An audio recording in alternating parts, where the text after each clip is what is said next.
El libro del profeta Jeremías. Jeremías fue un sacerdote israelita que vivió y trabajó en Jerusalén durante las últimas décadas del Reino del Sur, Judá. Él fue llamado como profeta para advertir a Israel de las severas consecuencias de romper su pacto con Dios a través de su idolatría e injusticia. Él incluso predijo que el imperio de Babilonia vendría como el siervo de Dios para traer este juicio sobre Israel, destruyendo a Jerusalén, llevando al pueblo al exilio. Y tristemente sus palabras se hicieron realidad. Jeremías vivió el asedio y la destrucción de Jerusalén y fue testigo personal del exilio. Ahora, este libro surgió de una manera muy interesante. El capítulo 36 nos dice que después de que Jeremías tenía 20 años predicando en Jerusalén, Dios lo llamó a reunir todos sus sermones, poemas y ensayos y a escribirlos.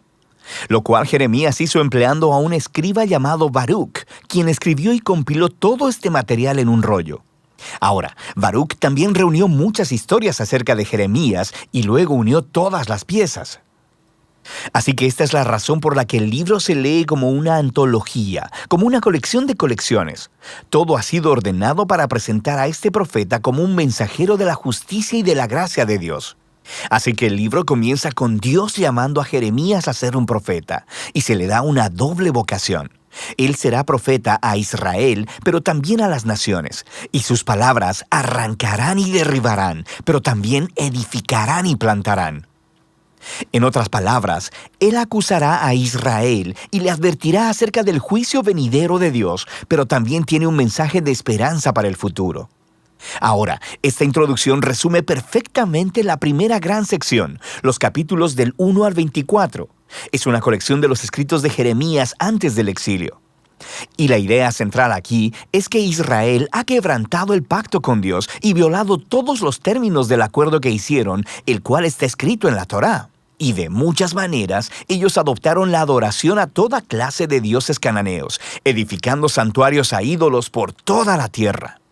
Y Jeremías desarrolló la metáfora de la idolatría como adulterio y utiliza el lenguaje de la prostitución, promiscuidad e infidelidad para describir cómo Israel le ha dado su lealtad a otros dioses. Jeremías también acusa repetidamente a los líderes de Israel, los sacerdotes, los reyes, los otros profetas, todos se han corrompido. Han abandonado la Torá y el pacto, lo cual ha producido un resultado trágico. Rampante injusticia social. El pueblo estaba aprovechándose de las personas más vulnerables de las comunidades israelitas, las viudas, los huérfanos, los inmigrantes, en clara violación a las leyes de la Torá. Y esto parecía no importarles a los líderes de Israel. Un lugar clásico en el que todas estas ideas se reúnen es el capítulo 7. Se le llama el Sermón del Templo de Jeremías. Los israelitas llegan al templo a adorar a su Dios como si todo estuviera bien. Pero fuera del templo están adorando a otros dioses. Y algunos incluso adoptaron la horrible práctica cananea del sacrificio de niños. Así que Jeremías hace su muy impopular anuncio que el Dios de Israel viene en juicio. Él destruirá su propio templo y castigará a Israel enviando a un enemigo del norte. Este es un ejército que Dios permitirá que conquiste a Jerusalén, y mientras lees, descubres que Él está hablando acerca del gran imperio de Babilonia. Y todo esto nos lleva a una transición en el capítulo 25. Israel no ha regresado a su Dios.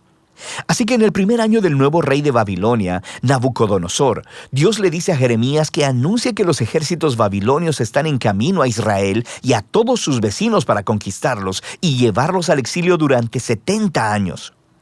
Él compara a Babilonia con una copa de vino, llena hasta el borde con la justa ira de Dios, por toda la injusticia y la idolatría de Israel. Dios hará que Israel y las naciones beban de esta copa. Ahora, este capítulo es clave para el diseño del libro, porque todo lo que sigue se concentrará en el ataque venidero de Babilonia. Primero sobre Israel en los capítulos del 26 al 45, y luego sobre las otras naciones en los capítulos del 46 al 51. La sección acerca de Israel primero contenía historias de cómo Jeremías rogaba a Israel a arrepentirse, cómo les advertía hasta el último minuto, pero los líderes de Israel continúan rechazándolo. La sección concluye con una gran colección de historias acerca de cómo Jerusalén estaba siendo asediada y eventualmente destruida por Babilonia. y acerca de cómo Jeremías fue perseguido durante todo este tiempo y eventualmente secuestrado y llevado a Egipto en contra de su voluntad por un grupo de rebeldes israelitas. Ahora, justo aquí en el centro, en medio de todas estas oscuras historias de desastre y juicio, tenemos una colección de los mensajes de Jeremías para el futuro de Israel.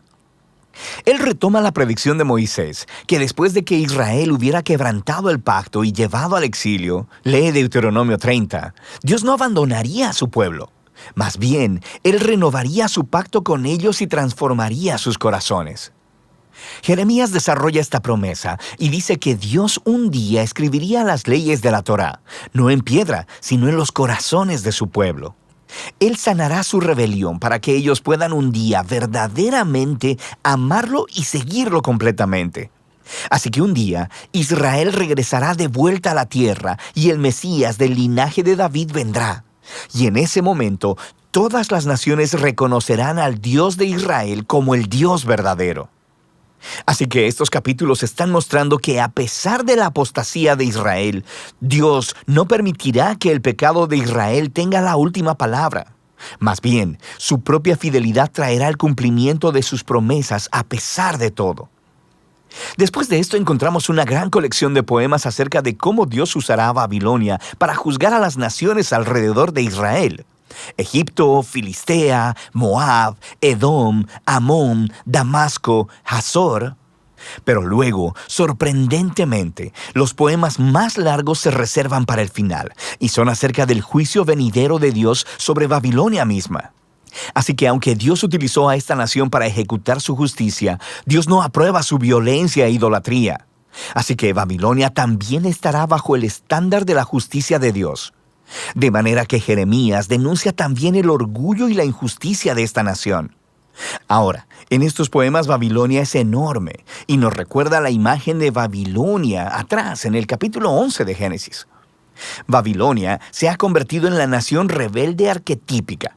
En su glorificación de la prosperidad y la guerra, Dios entregará a esta nación a su propia destrucción. El libro concluye con una historia tomada del final del libro de Segunda de Reyes. Nos cuenta el último ataque de Babilonia sobre Jerusalén, sobre cómo destruyeron los muros de la ciudad, quemaron el templo y llevaron al pueblo al exilio. La historia muestra cómo se cumplieron las advertencias de juicio de Jeremías de los capítulos del 1 al 24. Pero luego, el capítulo termina con una breve historia acerca del rey israelita cautivo, Joaquín, el heredero del linaje de David. Y el rey de Babilonia lo libera de la prisión y le muestra su favor y le invita a comer en la mesa real por el resto de su vida. Y así es como termina el libro. Así que es un pequeño destello de esperanza y nos recuerda las promesas de esperanza de Jeremías en los capítulos 30 al 33. Dios no ha abandonado a su pueblo o la promesa de un rey venidero procedente del linaje de David. Así que, aunque este libro contiene una gran cantidad de advertencia y juicio, las últimas palabras concluyen con una nota de esperanza para el futuro. Y de eso trata el libro de Jeremías.